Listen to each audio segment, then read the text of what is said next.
In 1669, Spain expelled its last Jews, not from Madrid, not from Barcelona, not from any city on the Iberian Peninsula, from a fortress on the coast of Africa. 177 years after the Alhambra decree had banned all Jews from Spanish soil, a community of 470 people had been living openly as Jews under the Spanish crown. They spoke Castilian. They served the king. They loaned money to the royal treasury. And for over a century and a half, they had survived in a place where, by every law and principle Spain claimed to stand for, they should not have existed at all. Their home was Oran, a military garrison perched on the Algerian coast, surrounded by hostile territory, maintained at ruinous expense, and utterly dependent on a small community of Jewish families who served as interpreters, diplomats, spies, and merchants. Without them, the Spanish garrison could not communicate with the surrounding Muslim tribes. Without them, the fortress could not function. And then, in the span of 3 years, it all came apart. The man who had held everything together died. The enemies who had waited for decades saw their opportunity. And a queen regent, governing on behalf of a sickly child king, signed the order that ended 160 years of precarious coexistence. This is the story of the last Jews of the Spanish crown, how they came to live under the rule of the very monarchy that had expelled their ancestors. What made them so valuable that Spain broke its own laws to keep them? What behaviors and relationships allowed them to survive for 6 generations? And why, in the end, survival was not enough? To understand what happened in 1669, we need to go back to September of 1666, to the death of the man whose life had made everything possible. His name was Jacob Canino. Jacob Canino II held the title of Royal Interpreter of Languages in the Places of Oran. The title sounds modest. The reality was anything but. For 30 years, Jacob had been the indispensable man, the person through whom all communication between the Spanish garrison and the Muslim world had to pass. He negotiated with the rulers of Tlemcen. He gathered intelligence on Ottoman movements. He handled the ransoming of Christian captives. He managed commercial relationships that kept the garrison supplied with grain and livestock. But Jacob's power extended far beyond Oran. In 1623, he had secured something that should have been impossible: permission to live openly as a Jew in Madrid, in the very seat of the Spanish Inquisition's power. He had done this under the protection of the Count Duke of Olivares, the most powerful minister in Spain. He had translated books and published them in the Spanish capital. He had walked the halls of the royal palace. And in 1656, when the Spanish crown was bankrupt for the 9th time in a century, Jacob Canino had loaned the king 800,000 ducats. 800,000 ducats. To put that in perspective, the annual cost of maintaining the entire Oran garrison was around 100,000 ducats. Jacob had personally financed 8 years of operations. This was not charity. This was insurance. A king does not expel a man to whom he owes 800,000 ducats. Jacob had enemies. The governor of Oran, the Marquis of Los Vélez, despised him. The Marquis wanted to reassign the interpreter position to someone he controlled. In 1643, a former Inquisition commissioner named Fray Juan Ponce had written to the Inquisition's Supreme Council, warning of Jacob's arrival in Spain. Ponce called him a powerful magician who used herbs and powders to subjugate others. The Inquisition had ordered the port of Valencia to expel any Jews from Oran who landed without explicit royal permission. None of it mattered. Jacob was too entrenched, too useful, too rich. For as long as he lived, the Jewish community of Oran was protected. On September 19, 1666, Jacob Canino II died. He left behind a community of nearly 500 people. He left behind a son, Isaac, who lacked his father's political connections. He left behind a governor who had been waiting for this moment for years. And he left behind a Spain that was weaker, poorer, and more desperate to prove its Catholic credentials than at any point in its history. The new king, Charles II, was 5 years old when his father died in 1665. He would not assume personal rule until 1675. In the meantime, his mother, Queen Regent Mariana of Austria, governed through a series of controversial ministers. The regency was weak, faction-ridden, and constantly under attack. In February of 1669, Mariana's chief minister, a German Jesuit named Juan Everardo Neithard, was forced from power by the king's illegitimate half-brother. The regency needed to demonstrate strength. It needed to demonstrate Catholic orthodoxy. It needed a victory it could point to. The Marquis of Los Velas saw his chance.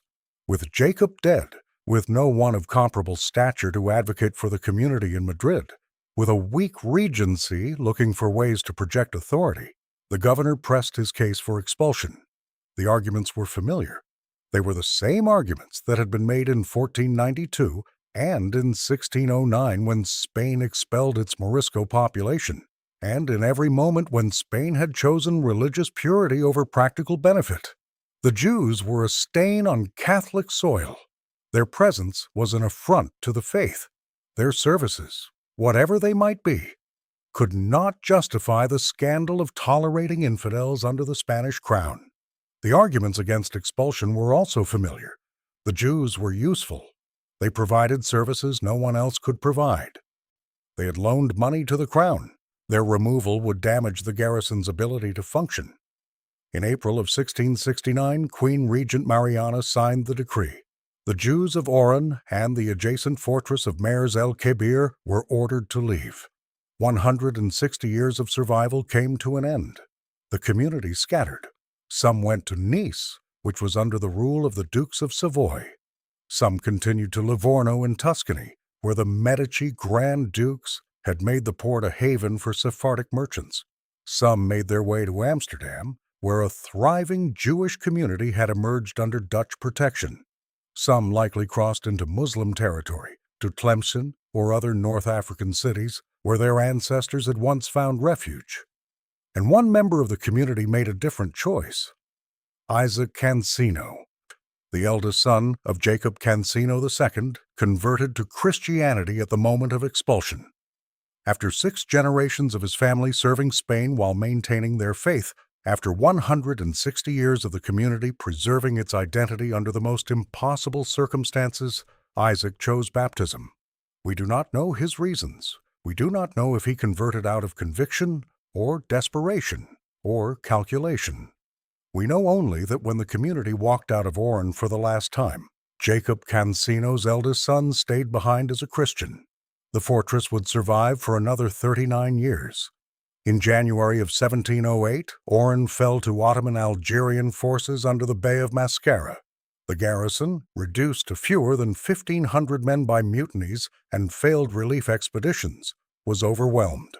Spain briefly reconquered the city in 1732, then abandoned it permanently in 1792 after a devastating earthquake. The Jews who had made the garrison function were long gone by then.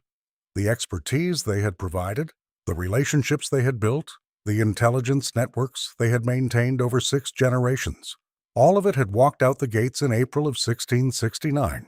This documentary will tell the story of how that community came to exist, how it survived, and why it fell. It is a story about the uses of tolerance and the limits of usefulness, about what it means to be indispensable, until, suddenly, you are not. About a small group of people navigating between empires, between religions, between the laws that should have condemned them and the needs that kept them alive. It begins not in 1669 and not in 1666, but in 1492, with a decree that changed the world. On January 2nd, 1492, the army of Ferdinand and Isabella entered the city of Granada. The last Muslim ruler on the Iberian Peninsula, Muhammad XII, surrendered the keys to the Alhambra palace and rode into exile. The Reconquista, the centuries-long Christian campaign to reclaim Spain from Islamic rule, was complete. Less than 3 months later, on March 31st, Ferdinand and Isabella signed the Alhambra decree. All Jews in the kingdoms of Castile and Aragon were given 4 months to convert to Christianity or leave. There would be no exceptions. There would be no appeals. Jews who remained after the deadline faced death. The decree affected somewhere between 150,000 and 200,000 people. Some converted, becoming what were called conversos, or new Christians. But many of these would spend the next several centuries under the suspicion of the Inquisition, which existed precisely to investigate whether their conversions were genuine. Others left.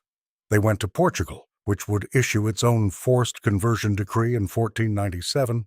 They went to the Ottoman Empire, where Sultan Bayezid II reportedly mocked Ferdinand for impoverishing his own kingdom to enrich his rivals.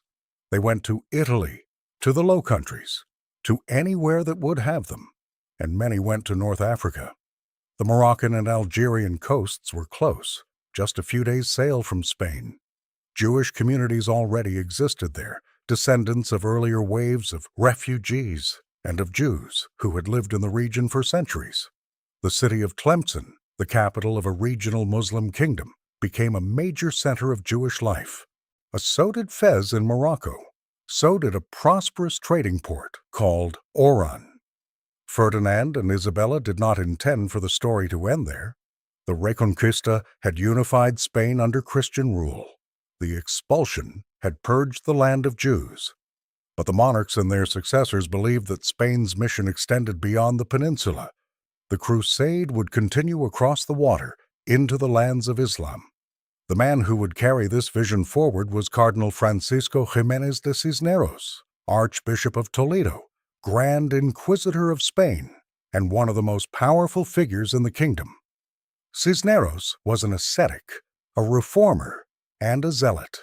He had personally supervised the forced conversion of Muslims in Granada, burning thousands of Arabic manuscripts in the public square. He believed that Spain's destiny was to carry the cross into Africa. In 1505, Cisneros financed and organized the conquest of Mers el-Kebir, a natural harbor on the Algerian coast. 4 years later, he set his sights on a larger prize, the city of Oran. Oran in 1509 was a prosperous trading center of perhaps 25,000 inhabitants, ruled by the Zionid kingdom of Tlemcen. It sat on a strategic position on the Mediterranean coast, controlling trade routes between Europe and the African interior. It was also a base for corsairs who raided Spanish shipping and coastal towns. Cisneros assembled an expedition at staggering cost.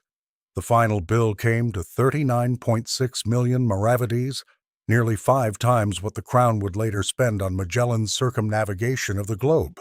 A fleet of 80 ships carried between 8,000 and 12,000 infantry and 3,000 to 4,000 cavalry across the Mediterranean. The military commander was Pedro Navarro, Count of Oliveto, a veteran of the Italian wars. The fleet departed from Cartagena on May 16, 1509. 2 days later, on May 18, the assault began. The city's defenses crumbled with shocking speed. Approximately 4,000 defenders were killed. Spanish losses numbered fewer than 30. By the end of the day, Oran was in Christian hands. Cardinal Cisneros entered the conquered city on May 20th. The transformation began immediately. Mosques were consecrated as churches, hospitals, and convents. The city's Arabic books and archives were gathered and burned. Cisneros saw Oran as the first step in a new crusade that would ultimately reach Jerusalem. That crusade never happened. Ferdinand was more interested in European politics than African adventures. The resources that would have been needed for further expansion were consumed by wars in Italy and elsewhere. Spain established a string of coastal fortresses, presidios, along the North African coast, but it never conquered the interior. At its greatest extent, around 1511, Spanish North Africa included Oran, Mers el-Kebir, Béjaïa, Tripoli, and a few other positions. Within a few decades, most of these had fallen to the Ottomans, or local Muslim powers. By the 17th century, Spain held only Oran, Mers el-Kebir, Melilla, and a few rocky outposts. Oran became a permanent garrison, a Christian island in a Muslim sea. The Spanish fortified it heavily. The fort of Santa Cruz, while perched over 400 meters above sea level on Mount Hydur, became one of the most impressive military installations in the Mediterranean. It was connected by underground tunnels to Fort de la Moon and Fort Saint-Philippe. The complex was designed to be impregnable. Maintaining this fortress was ruinously expensive. Annual costs exceeded 100,000 ducats, a constant drain on a treasury that lurched from bankruptcy to bankruptcy. The garrison typically numbered between 3,000 and 5,000 soldiers, commanded by captains general drawn from Spain's highest nobility. The position was prestigious but punishing. Disease, desertion, and periodic sieges by surrounding Muslim forces made Oran one of the most dangerous postings in the Spanish Empire. And here was the fundamental problem. The garrison was completely isolated. The soldiers were Spanish. The surrounding population was Muslim. The garrison needed food, water, intelligence, and the ability to negotiate with local powers. It could obtain none of these things on its own. The Spanish developed a system called the Moros de Paz, the peaceful Moors. These were local tribes who agreed to supply the garrison in exchange for payment and protection. The arrangements were complex, fragile, and absolutely essential. Without them, the garrison would starve. But the Moros de Paz spoke Arabic. The Spanish soldiers spoke Castilian. Someone had to translate. Someone had to negotiate the terms. Someone had to understand the complex web of tribal politics and commercial relationships that determined whether the garrison would eat or go hungry. The Spanish soldiers could not do this. They did not speak the language. They did not know the people. They did not understand the culture. There was, however, a community in Oran that did. A community that was bilingual in Castilian and Arabic. A community with deep commercial connections throughout the region. A community that had been living in North Africa for generations and understood how things worked. A Jewish community. Cardinal Cisneros, the same man who had burned Arabic manuscripts in Granada, the same man who served as Grand Inquisitor of Spain, made a decision that contradicted everything he claimed to believe. Why, he authorized 7 Jewish households to remain within the walls of Oran. The logic was brutally pragmatic. Spain needed what the Jews could provide. Ideology would have to wait. There was no formal charter, no legal document establishing the community's rights. Just a series of ad hoc decisions by Cisneros, then Ferdinand, then Charles V, allowing the Jews to stay. The word that historians use to describe the community's status is simple: indispensable. They were tolerated not because Spain had become tolerant. Spain had not. They were tolerated because Spain could not function in Oran without them.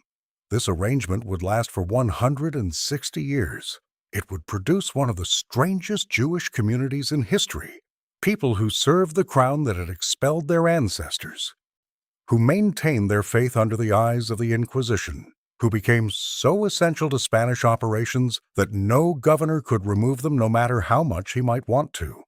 Until 1669, when someone finally did. The Jews who lived in Oran when Cisneros conquered it had not arrived the day before. Their presence in North Africa stretched back generations. The first major wave came after 1391, when anti-Jewish riots swept through Castile and Aragon. Mobs attacked Jewish quarters in Seville, Córdoba, Valencia, and Barcelona. Thousands were killed. Thousands more converted under duress.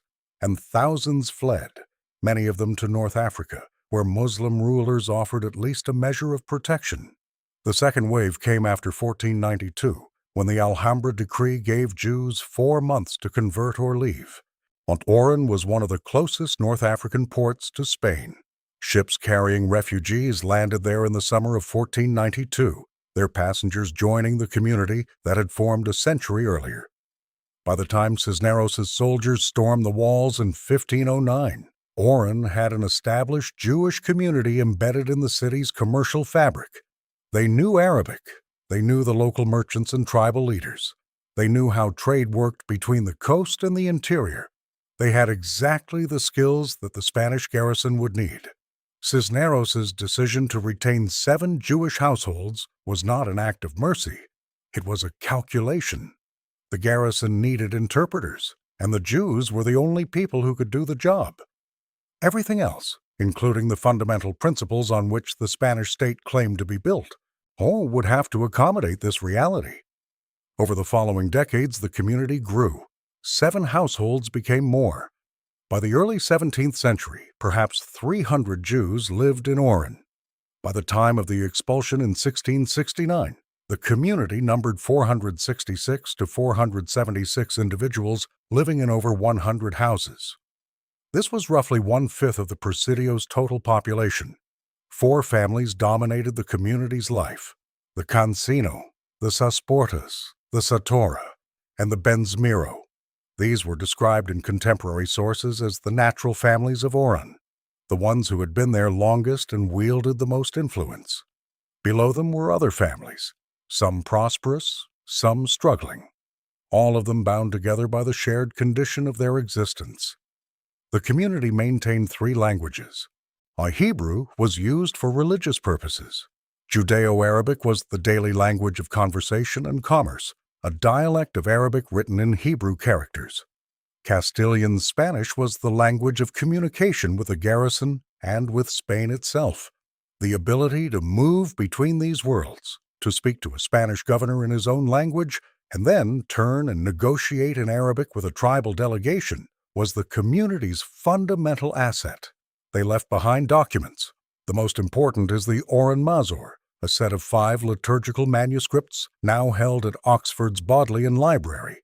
The Mazor contains over 100 poems in Judeo-Arabic and Hebrew, including prayers, hymns, and eventually a narrative poem describing the expulsion itself.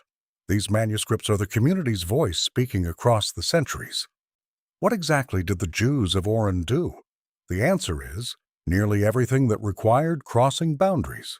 They served as interpreters, translating between the Spanish garrison and the surrounding Muslim world.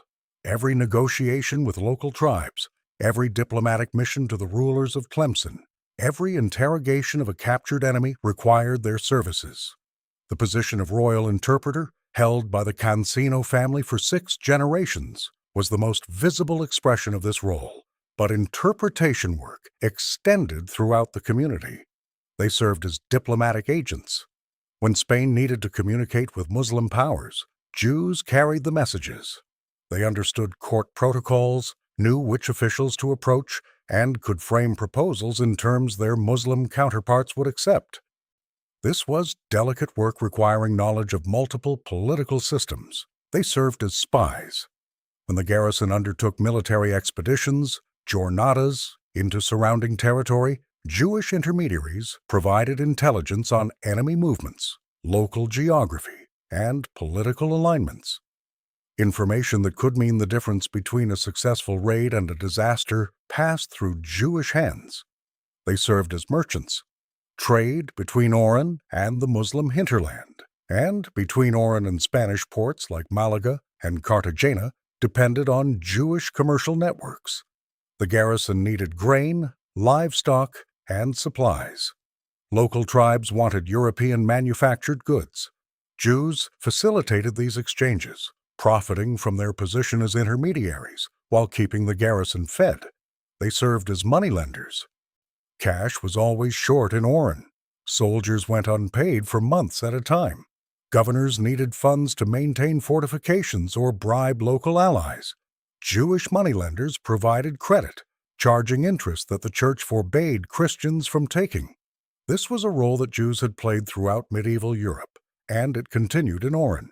And they participated in the slave trade. Oran was a major redistribution point for Muslim captives taken in Spanish raids on surrounding territories.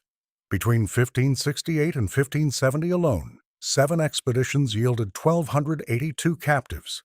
These prisoners were sold in Mediterranean markets, and Jewish intermediaries handled many of the transactions. Historian Bernard Vincent documented that Jews participated in all transactions involving captives. They were not merely passive observers of the slave economy, they were active participants. This last point is important for understanding why the community generated such hostility. The Jews of Oran were not powerless victims waiting for persecution. They were active economic agents occupying a privileged position in a system that extracted wealth from violence. They profited from the slave trade. They charged interest on loans. They accumulated wealth in ways that generated resentment. The community's legal position was unlike anything else in the Spanish world. They had no formal charter, no legal document guaranteeing their rights. Their existence depended entirely on the crown's continued belief that their services justified the scandal of tolerating Jews on Spanish soil. They had more freedom than conversos, who had to pretend to be Christians and lived under constant Inquisition surveillance. But they had less security than Jews living under Muslim rule as dhimmis, who at least had a defined legal status within Islamic law. The arrangement worked because powerful institutions supported it. The Crown, the Council of War, and the Council of State all recognized the community's utility and overruled attempts to remove them. When governors or local clergy pushed for expulsion, Madrid intervened. The Jews remained. But the tensions never disappeared. Local clergy resented the presence of infidels within a Christian fortress. Some governors saw the Jewish families as rivals for power and influence. The Inquisition, which could not prosecute openly professing Jews but watched them with suspicion, might look for any opportunity to limit their activities. Soldiers who owed money to Jewish lenders or who had lost commercial disputes to Jewish merchants harbored grievances. The community survived these pressures through a combination of indispensability and political skill. They made themselves too useful to remove, and they cultivated protectors powerful enough to block their enemies. For 160 years, this strategy worked. The question that hung over everything was what would happen when it stopped working? What would happen when the protectors died, or lost power, or decided that the community was no longer worth protecting? The Canino family, more than any other, understood this question, and for 6 generations they devoted themselves to ensuring that it never had to be answered. But the Caninos came originally from Seville. When they left, whether after 1391 or 1492, they crossed to Tlemcen, the capital of a Muslim kingdom in what is now western Algeria. Sometime after the Spanish conquest in 1509, they settled in Oran, reportedly by order of King Ferdinand himself. The position they occupied was royal interpreter, intérprete de lenguas, responsible for all official translation between the Spanish authorities and the Arabic-speaking world. The salary was modest, 25 escudos per month by the 17th century. The real value of the position was incalculable. The interpreter was present at every significant negotiation.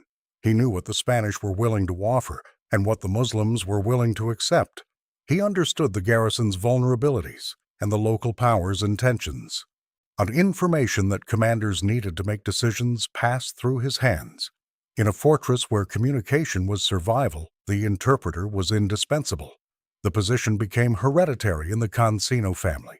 Father passed it to son for 6 generations, from the conquest in 1509 to the expulsion in 1669. No other family in Oran accumulated comparable influence. The Caninos were not just interpreters. They were the community's political leadership, its connection to power, its best protection against the forces that wanted it destroyed. The early generations built the foundation. They established relationships with successive governors. They demonstrated their value through decades of reliable service. They accumulated wealth through commerce and money lending. They became so entrenched that removing them would have required disrupting the entire system. By the early 17th century, the family had produced figures of considerable prominence. Isaac Canino, who preceded Jacob II, expanded the family's connections beyond Oran to Madrid itself. He laid the groundwork for his successor's even more remarkable career. But it was Jacob Canino II who brought the dynasty to its peak. Jacob assumed the interpreter position in 1636, after a struggle that revealed both the value of the office and the intensity of competition for it. His predecessor, Aaron Canino, had been assassinated in 1633. The killing exposed deep rivalries within the Jewish community itself, competition for access, for position, for the favor of the Spanish authorities. When Aaron died, King Philip IV initially gave the interpreter position to someone else, Jacob Saportas, a member of another prominent Oran family. Some historians believe this Jacob Saportas may be identical with the famous Rabbi Jacob Sasportas, who was born in Oran in 1610 and later became one of the most important Jewish religious authorities of the 17th century. Whether or not this identification is correct, the appointment meant that Jacob Canino had to fight for what he considered his family's rightful inheritance. Jacob traveled to Madrid. He petitioned the king personally. He marshaled arguments, called in favors, demonstrated his qualifications, and he won. The position was reassigned to him, and he would hold it for the next 30 years. Jacob's career in Madrid revealed capabilities that went far beyond translation. In 1623, 13 years before he became interpreter, he had already secured permission to live openly as a Jew in the Spanish capital. This was extraordinary. Madrid was the seat of the Inquisition's power. Jews were legally banned from Spanish territory. Yet Jacob walked the streets of the capital, conducted business, and interacted with the highest levels of government, all while professing his faith. He accomplished this under the protection of the Count Duke of Olivares, the chief minister who dominated Spanish politics from 1621 to 1643.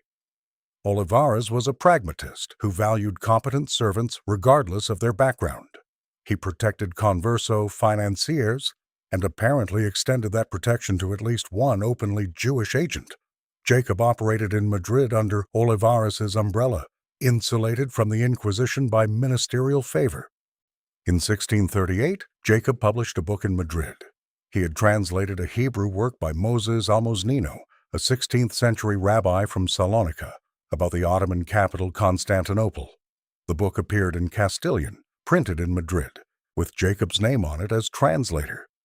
A Jew publishing a book in the capital of the Spanish Inquisition was remarkable enough. That the book concerned the Ottoman Empire, Spain's great rival, added another layer of complexity. The publication demonstrated Jacob's intellectual credentials and his access to Spanish printing networks. It also served a political purpose, providing Spanish readers with information about their enemy, while showcasing Jacob's unique utility. He was not just an interpreter of languages, he was an interpreter of worlds. Jacob's greatest service to the crown came in 1656, when Spain was once again bankrupt.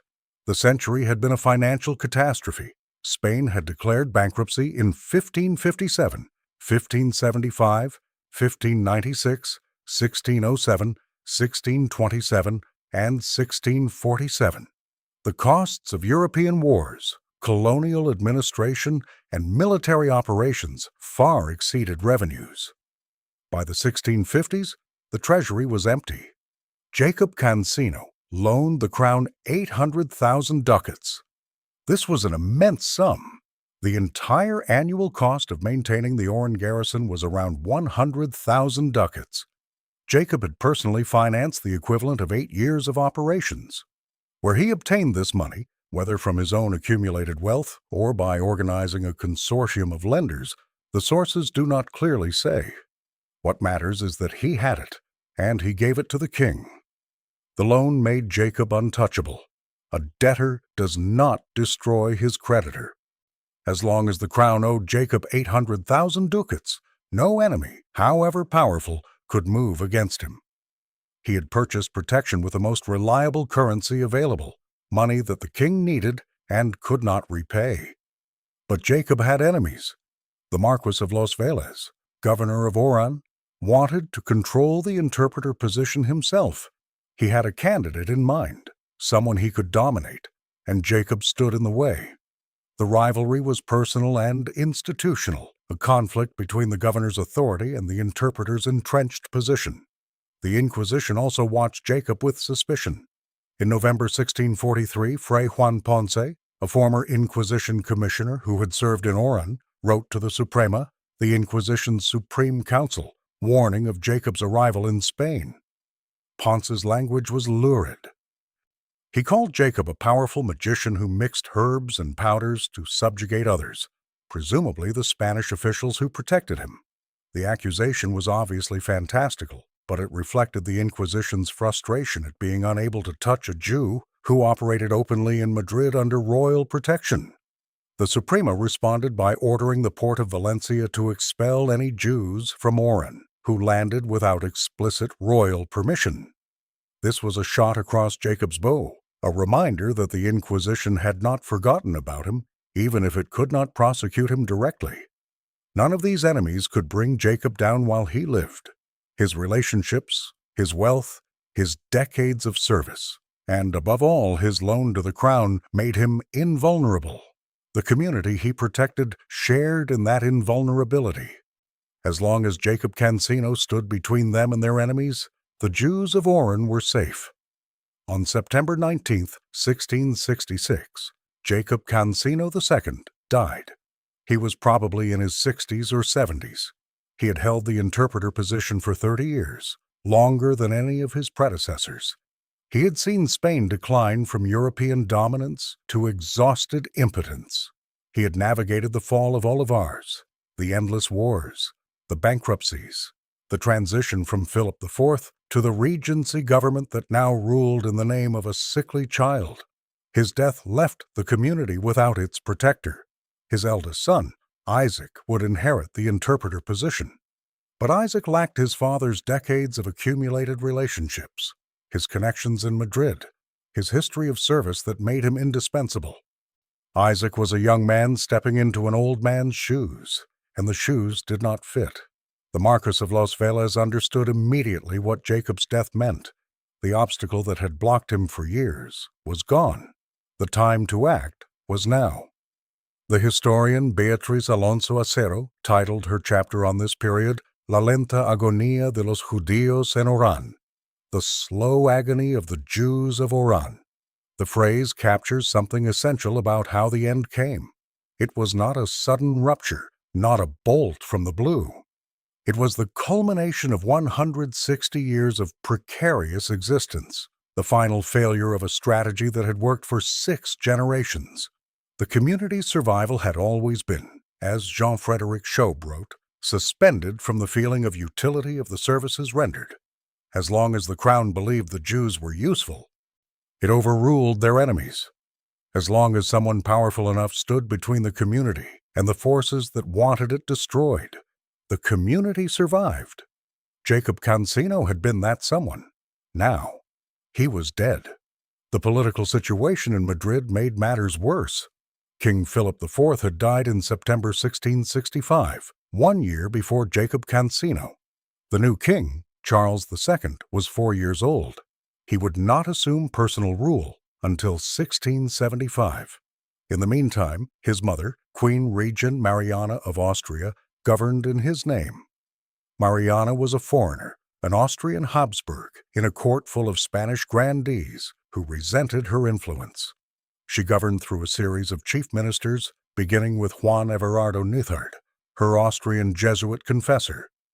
Nithard's appointment provoked fury among Spanish nobles, many who saw a foreign priest wielding power that should belong to them. The opposition coalesced around Don Juan José of Austria, the illegitimate son of Philip IV. Don Juan José was everything Nithard was not: Spanish, military, ambitious, popular with the army and the lower nobility. He openly challenged the regency's authority, coming close to armed rebellion at times. In February 1669, Don Juan José forced Mariana to dismiss Nithard. The Jesuit was exiled from Spain. The regency had survived, but it was wounded, humiliated, and desperate to demonstrate strength. This was the political context in which the Marquis of Los Vélez pressed his case for expelling the Jews of Oran. The governor had multiple motivations. Personal enmity toward the Canino family had festered for years. He wanted to redistribute their lucrative position to his own clients. He also likely believed, as many Spanish officials did, that tolerating Jews in a Spanish possession was simply wrong, a violation of principles that defined the Spanish state. The arguments for expulsion echoed the logic of 1492 and 1609. The presence of Jews on the Spanish soil was an affront to Catholic orthodoxy. It scandalized the faithful. It undermined Spain's identity as a Catholic nation. Whatever services the Jews provided, they could not justify tolerating infidels under the crown. The Counter-Reformation had intensified these pressures over the preceding century. The Council of Trent, meeting between 1545 and 1563, had tightened restrictions on non-Christians throughout Catholic territories. Pope Paul IV's Bull Cum Nimis Absurdum in 1555 had mandated walled ghettos across papal lands. The trend everywhere was toward stricter separation between Christians and others. Spain had already demonstrated its commitment to this principle. In 1609, King Philip III had ordered the expulsion of the Moriscos, the descendants of Muslims who had converted to Christianity after the conquest of Granada. The expulsion removed approximately 300,000 people, roughly 4% of Spain's population. It devastated the agricultural economy of Valencia and Aragon, and it was explicitly framed as emulating the Catholic monarch's expulsion of the Jews in 1492. The Oran expulsion would complete the sequence. The Jews expelled in 1492 had been gone from Spain for 177 years. The Moriscos expelled in 1609 had been gone for 60 years. Only the Jews of Oran remained, a small community clinging to existence on the African coast. Removing them would close the last anomaly, purify the last exception, finish what Ferdinand and Isabella had started. Against these arguments stood the case for keeping the Jews. They provided services that no one else could provide.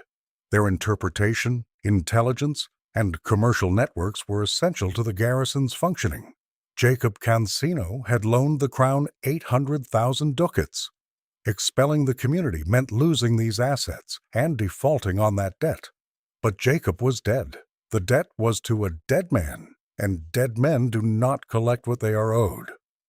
Isaac Canino lacked his father's standing to call in the obligation. The community's other leaders lacked his access to Madrid, his relationships with powerful ministers, his decades of accumulated credibility. The arguments for expulsion won. In early 1669, Queen Regent Mariana signed the decree ordering the expulsion of the Jews from Oran and Mers el-Kebir. The exact date of the decree does not survive in all sources, but the expulsion was carried out in April of that year. The community was given time to settle their affairs and arrange transportation. This was not the panicked flight of 1492, when Jews had 4 months to liquidate generations of accumulated property. The Oran community was small enough, and the logistics simple enough, that the expulsion could be conducted in relatively orderly fashion. Contemporary accounts of the expulsion survive from both sides. Luis Joseph de Sotomayor y Valenzuela wrote an account designed to glorify the Marquess of Los Vélez, presenting the expulsion as a righteous act of Catholic purification. From the Jewish side, a long poem in Judeo-Arabic was composed describing the expulsion and preserved in the Oran Mazor. This qasida, studied by modern scholars, gives the community's voice to an event that Spanish sources presented as a triumph. What the sources agree on is the basic fact. In April 1669, approximately 470 to 500 Jews gathered what possessions they could carry and left the fortress their families had called home for 160 years. The last Jews of the Spanish crown walked out of Oran, never to return. Where do you go when the place you have lived for 6 generations expels you? The Jews of Oran faced this question in April 1669.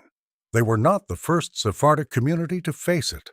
Their ancestors had faced it in 1492, and before that in 1391, and would face it again in other places and other centuries.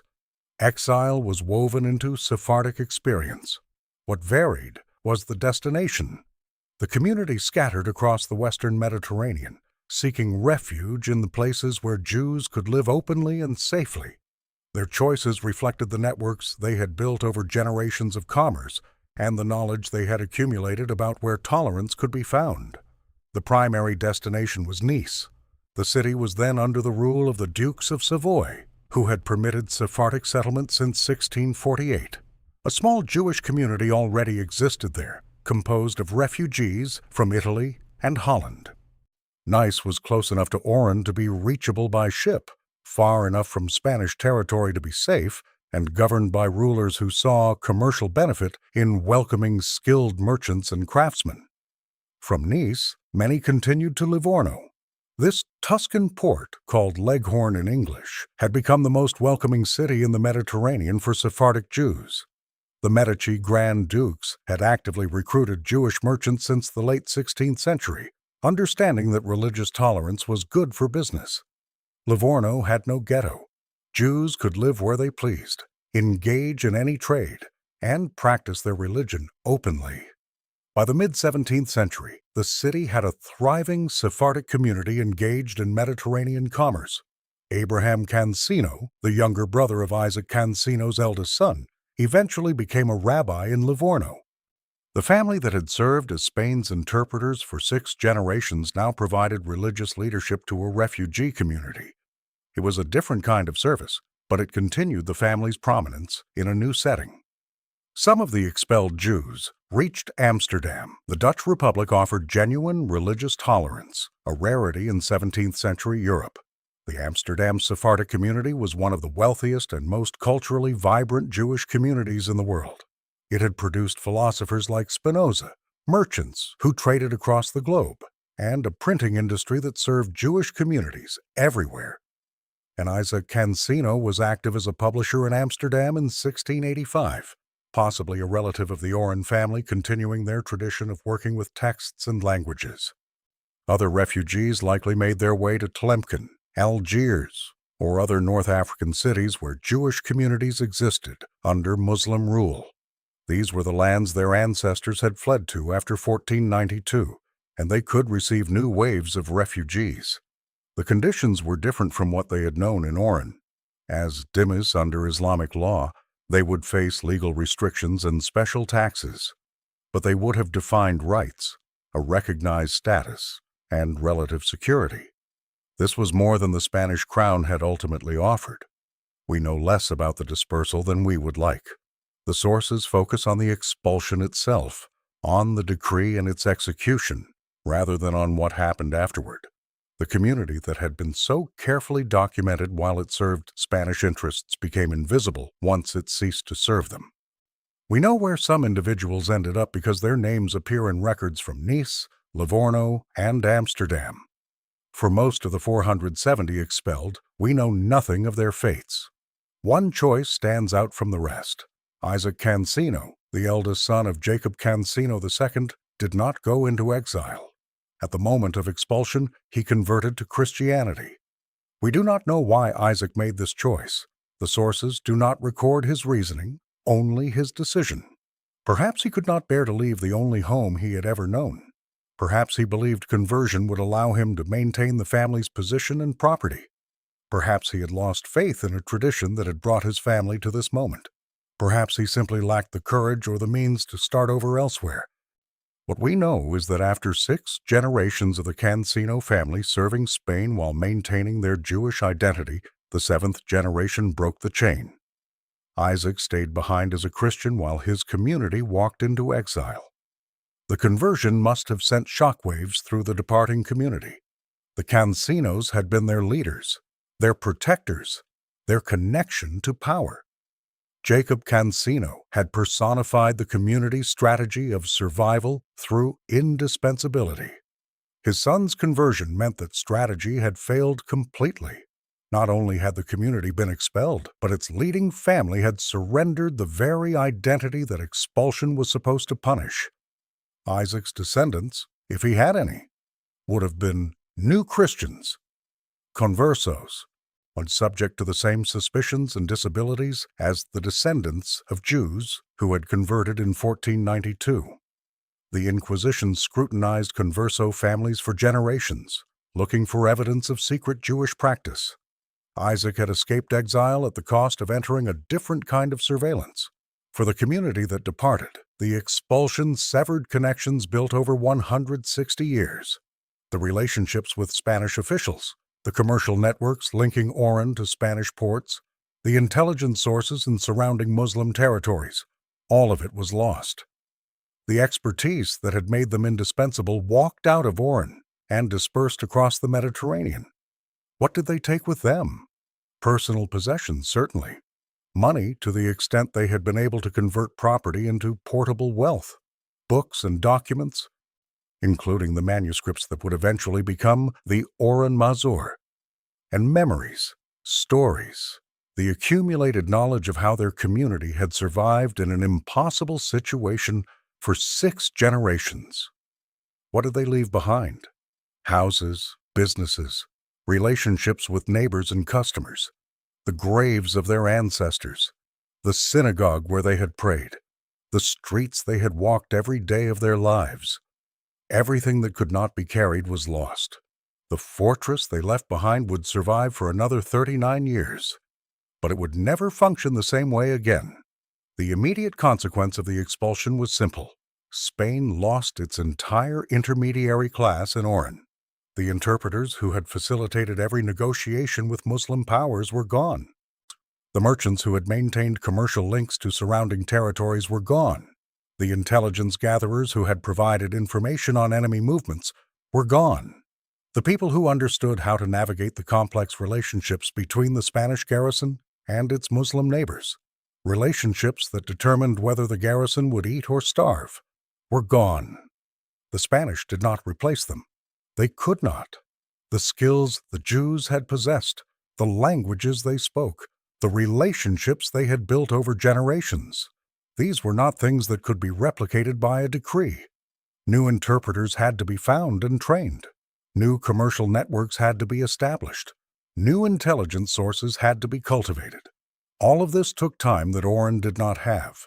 The garrison limped along for another 4 decades. The costs continued to mount. The strategic situation continued to deteriorate. Spain was fighting wars it could not afford against enemies it could not defeat. The North African presidios were a drain on resources that were needed elsewhere. In January 1708, 39 years after the expulsion, Oran fell. The attackers were Ottoman Algerian forces under the Bey of Mascara. They besieged the fortress with overwhelming numbers. The Spanish garrison, reduced to fewer than 1,500 men by years of neglect, could not hold. Mutinies had weakened discipline. Relief expeditions had failed. The fortress that had held for 199 years was overwhelmed. The fall of Oran cannot be attributed solely to the expulsion of the Jews. Spain's broader imperial decline, its financial exhaustion, its inability to project power across the Mediterranean, all contributed to the loss. But the expulsion had removed a critical component of the garrison's functioning. The people who had made it possible to survive in hostile territory were no longer there. Their absence was felt in every negotiation that failed, every piece of intelligence that was missed, every commercial relationship that collapsed. Spain briefly reconquered Oran in 1732 with a massive expedition of over 28,000 troops. The second period of Spanish rule lasted until 1792, when a devastating earthquake convinced the crown to abandon the fortress permanently. There was no indication that Jews were formally readmitted during this second period. The community that had served Spain for 160 years was not invited to return.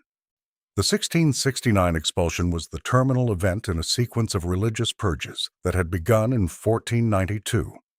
Ferdinand and Isabella expelled the Jews from Spain.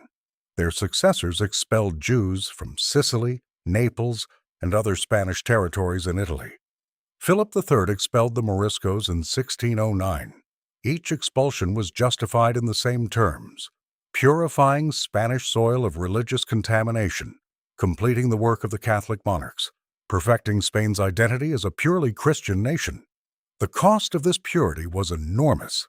The 1492 expulsion removed skilled merchants, craftsmen, physicians, and financiers from the Spanish economy. The Morisco expulsion devastated the agriculture of Valencia and Aragon, regions that depended on Morisco labor. The Oran expulsion eliminated the people who made Spain's most important North African fortress function. Each time, Spain chose ideology over pragmatism. Each time, it paid the price. The broader European context makes Spain's choices even starker. While Spain was expelling religious minorities, other powers were learning to tolerate them. The Dutch Republic, which had won its independence from Spain in a long war ending in 1648, offered genuine religious tolerance. Jews, Catholics, and Protestant dissenters all found refuge there. The Amsterdam Sephardic community became one of the wealthiest and most influential Jewish communities in history, contributing to Dutch commercial dominance in the 17th century. England, which had expelled its Jews in 1290, readmitted them in 1656 under Oliver Cromwell. The decision was driven by mercantilist logic. Jews brought commercial skills, trading networks, and capital. A state that welcomed them would benefit. A state that expelled them would lose. The Italian port of Livorno, under the Medici Grand Dukes, actively recruited Sephardic merchants. The Medici understood that religious tolerance was good for business. Livorno became a major commercial center precisely because it welcomed people other states rejected. Even within the Catholic world, practice varied. The Papal States maintained Jewish communities in ghettos, restricted and disadvantaged but not expelled. Venice had its ghetto, the original ghetto that gave the word to other languages. But Jews remained part of the city's commercial life. Spain stood alone in its pursuit of total religious uniformity. Other states saw religious minorities as economic assets to be cultivated. Spain saw them as spiritual contaminants to be purged. The consequences of this choice played out over centuries of Spanish decline. The Inquisition's role in the Oran expulsion deserves attention. The Holy Office never established a formal tribunal in the North African Presidios, as it did in Mexico, Peru, Sicily, and Sardinia. But Inquisition commissioners operated in Oran, and the Inquisition's ideological influence shaped the climate in which the Jewish community existed. The Inquisition's primary jurisdiction was over baptized Christians, specifically conversos and moriscos suspected of secretly practicing their original faiths. Openly professing Jews fell outside this jurisdiction. They were infidels, not heretics. Paradoxically, this protected them. By remaining openly Jewish rather than converting, the Oran community avoided the Inquisition's prosecutorial power. But the Inquisition's broader ideology of limpieza de sangre, purity of blood, created a cultural atmosphere hostile to any toleration of non-Christians. The concept held that ancestry mattered as much as belief. Even sincere converts remained tainted by their Jewish or Muslim blood. Their descendants, no matter how devout, inherited this taint. In a society organized around limpieza de sangre, tolerating openly practicing Jews was an ideological impossibility. The Oran exception could exist only as long as powerful institutions insisted on it. When the Crown stopped insisting, the exception ended. The story of Jewish Oran did not end in 1669. It entered a long silence, and then, in a different form, began again. But under Muslim rule, after 1708, Jews were permitted to return to Oran. The Bey of Mascara, the same ruler whose forces had conquered the city from Spain, saw value in a Jewish presence. The commercial skills that Spain had expelled, Muslim rulers welcomed. When Spain briefly retook Oran in 1732, no formal readmission of Jews occurred. The second period of Spanish rule, lasting until 1792, maintained the exclusion that the 1669 decree had established. The community that had served Spain for 160 years remained unwelcome. The real rebirth came after Spain's final departure. In 1792, following a devastating earthquake, Spain abandoned Oran permanently. The Bey of Mascara took control and actively invited Jews to settle. They came from Mostaganem, from Mascara, from Nedrona. Moroccan Jewish immigrants joined them. By the time France conquered Oran in 1831, the city had approximately 3,000 Muslim and Jewish inhabitants.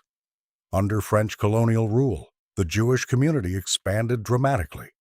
The Crémieux Decree of 1870 granted French citizenship to Algerian Jews, transforming their legal status and integrating them into French colonial society. By 1962, when the Algerian War of Independence ended French rule, nearly 30,000 Jews lived in Oran. They were the second largest Jewish community in Algeria, after Algiers. Virtually the entire Jewish population of Algeria, including Oran, evacuated to France during and after the war. They became part of the large Sephardic community in metropolitan France, joining descendants of earlier emigrations and refugees from other North African countries. But this community, the one that grew from 1792 and dispersed in 1962, was fundamentally different from the one expelled in 1669. The Spanish-speaking families who had served as the crown's interpreters, the Caninos and Sasportas and Satoras and Benzmiros, were scattered across Nice, Livorno, and Amsterdam. The new community comprised Moroccan and Western Algerian Jews who arrived after 1792. The thread connecting Oran's Jewish life to its Iberian roots had been severed. The expulsion created a 123-year gap in continuous Jewish presence from 1669 to 1792. More than a century of absence separated the community that served Spain from the community that served France. The languages changed, the customs changed, the memories changed. The old Judeo-Arabic poems of the Oran Mazor were no longer sung in the new synagogues. The documents that survived the expulsion ended up, over the centuries, in institutions far from Oran. The 5 manuscripts of the Oran Mazor are now held at Oxford's Bodleian Library. They contain over 100 poems in Judeo-Arabic and Hebrew, including the Qasida that narrates the expulsion itself. Scholars like Paul Fenton have studied these texts, recovering the community's literary and spiritual life from manuscripts that cross the Mediterranean in the pockets of refugees. Jacob Canino's 1638 book, his Castilian translation of Almosnino's work on Constantinople, survives in libraries that preserve Spanish imprints. It is a curious artifact, a Jewish author publishing a Jewish text about the Ottoman Empire in the capital of the Spanish Inquisition. It testifies to a moment of possibility that the expulsion closed. The archives of Simancas and the Archivo Histórico Nacional in Madrid contain the administrative correspondence, royal decrees, and deliberations that documented the community's existence and its end. Jean-Frédéric Schaub, Jonathan Israel, Beatriz Alonso Acero, and other historians have mined these records to reconstruct what happened. Their work has made it possible to tell this story with detail and precision. What does this story mean? What lessons, if any, does it offer? It is a story about the uses and limits of tolerance. The Jews of Oran were tolerated not because Spain had embraced diversity or rejected bigotry. They were tolerated because they were useful. The moment that perception of usefulness faded, tolerance ended. Tolerance based on utility is not tolerance at all. It is conditional acceptance, revocable at any time, dependent on maintaining value in the eyes of those who hold power. It is a story about the fragility of security. The Oran community survived for 160 years by making itself indispensable. They succeeded brilliantly at this strategy. They became so essential to Spanish operations that governors could not remove them no matter how much they wanted to. And then, when Jacob Canino died and the political situation shifted, all that indispensability proved insufficient. Security built on being useful to powerful people is security that those powerful people can take away. It is a story about human agency in constrained circumstances. The Jews of Oran did not choose the conditions of their existence. They were born into an impossible situation, tolerated by a state that should have expelled them, dependent on the continued belief in their utility. Within those constraints, they navigated with extraordinary skill. 6 generations of the Canino family worked to build relationships, accumulate wealth, and protect their community. Jacob Canino II devoted his life to making himself untouchable. These were not passive victims. They were actors making choices, pursuing strategies, shaping their fates as much as their circumstances allowed. And it is a story about choices. Isaac Canino chose conversion rather than exile. His community chose to maintain their identity in circumstances that pressured them constantly to abandon it. Spain chose ideology over pragmatism, purity over utility, exclusion over toleration. These choices had consequences that shaped centuries of history. The last Jews of the Spanish crown walked out of Oran in April 1669, 177 years after Ferdinand and Isabella had signed the decree that expelled their ancestors from Spain. They carried with them the poems that would end up in Oxford, the memories that would fade with the generations, and the question that had defined their existence from the beginning. What does it mean to be indispensable? Until, suddenly, you are not. The fortress they left behind fell 39 years later. The empire that expelled them continued its long decline. The descendants of the expelled built new lives in Nice, Livorno, Amsterdam, and wherever else they found refuge. And the story they had lived, the strange story of Jews serving the king who expelled their people, was preserved in archives and manuscripts for later generations to discover. In Oran today, little remains to mark the Jewish presence that lasted from before 1509 to 1962, with that long gap in the middle. The fortress walls still stand.